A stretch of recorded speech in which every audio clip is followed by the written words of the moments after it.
I used to tell a joke years ago when I worked for Kindred that and Tony still tells the joke, that we do greater miracles sometimes in Jesus.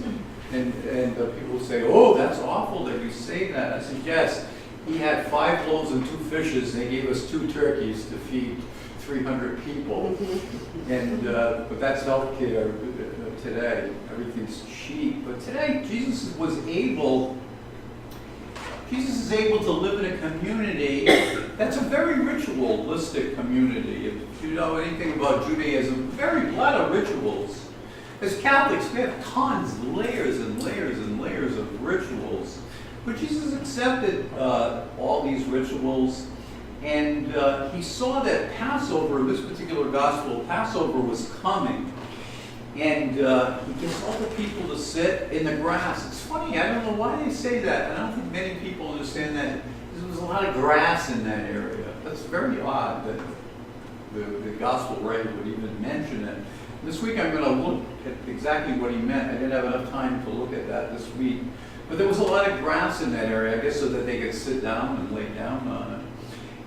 But today we start a break. We've been on Mark's Gospel for quite a while, but the next 6 weeks we're going to be talking about John's Gospel. And for about the next 6 weeks or so. And we're going to see a lot about the Eucharist, about food. In the other Gospels, the Eucharist is shown only at the Last Supper. So that's something when you think of it. The Synoptic Gospels are Matthew, Mark, and Luke. And they only mention the Eucharist one time at the Last Supper. But John a little bit more. And we're going to see that. So there's we have a fuller account of the Eucharist with the Gospel of John and the Eucharistic teaching of the church. Today's Gospel, Jesus multiplies, as I said, 5 loaves and 2 fish to feed 5,000 people, and it says it was baskets left over. Crazy. The miracle was performed not just to feed the hungry, just to feed their bellies, but to prepare his listeners for even a greater miracle, giving up his body and blood for our true food that we will experience later on in the Mass.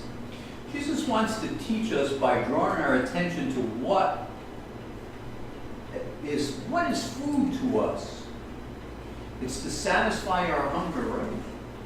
When we get up in the morning, we probably, except if you're Michael, who doesn't eat till at night or afternoon, you're hungry. I'm hungry the minute I get out of bed. I've got to have a bagel. I've got to have something. I don't care. Even a slice of cheese. I don't really care what it is. But I have to have something. And many people have a cup of coffee, a little stimulant, maybe some tea, and maybe a cigarette to start the morning off. That's our routine. And Jesus sees that people were hungry, physically hungry. It reminds me about St. Francis. St. Francis once says, you can't preach the gospel to empty stomachs. And a lot of the saints knew that. They took care of kids, took care of those who were poor. You can't teach anybody the gospel if they're starving.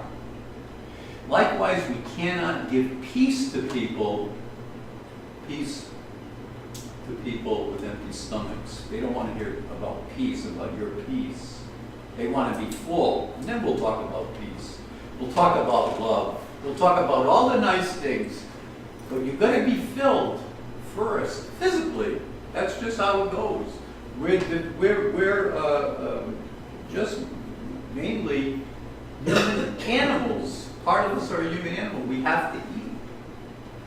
Even at an early age, parents know that the baby cries, and you'll be having not you, but Ashley will be having fun, at the baby crying at 2 o'clock in the morning. The baby's hungry. The baby don't want to hear the gospel at 2 o'clock in the morning. The baby wants to eat. And only Jesus later on will satisfy that hunger.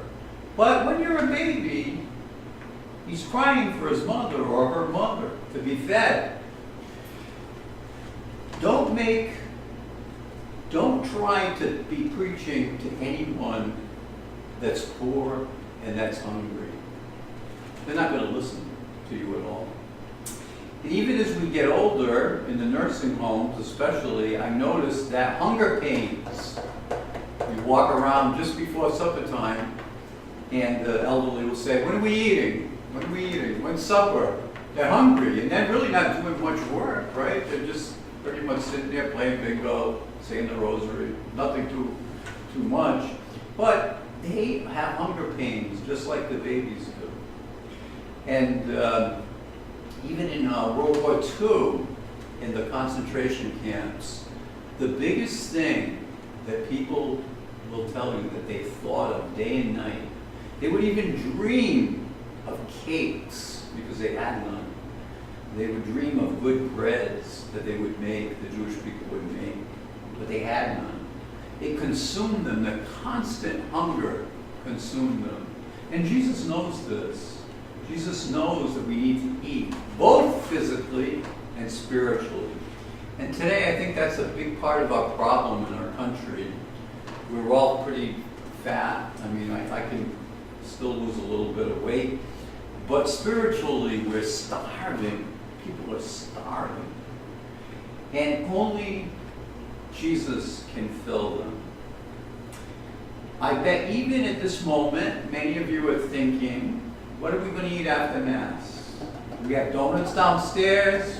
Are we going to go to Little Bear a little bit later on? Or maybe Bristol? Let's find something to eat. We have no food on our mind.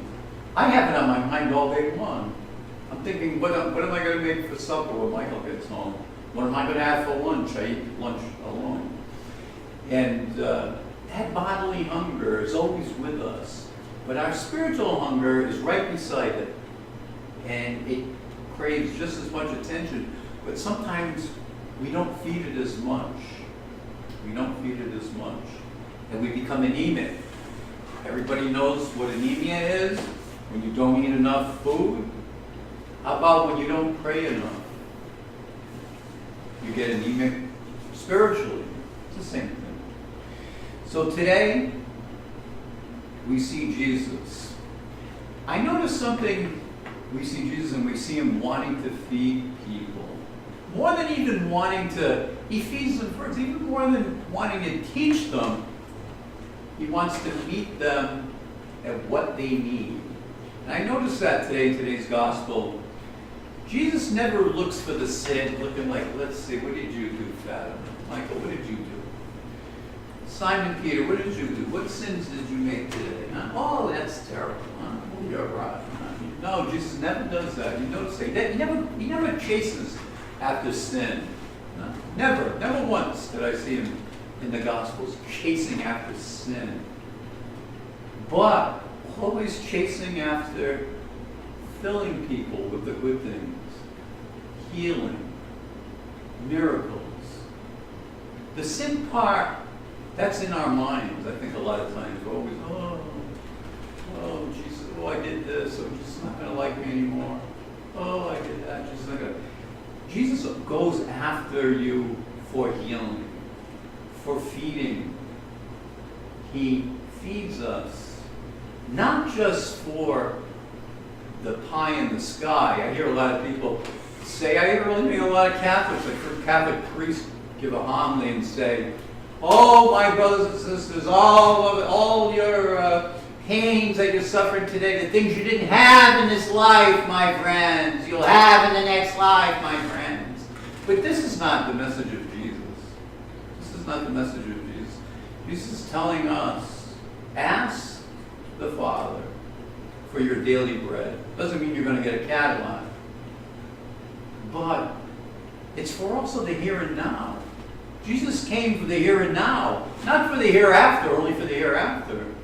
And I think sometimes we have to recognize that Jesus comes, yes, for eternal life, no doubt in my mind, but also to fulfill the needs that we have now.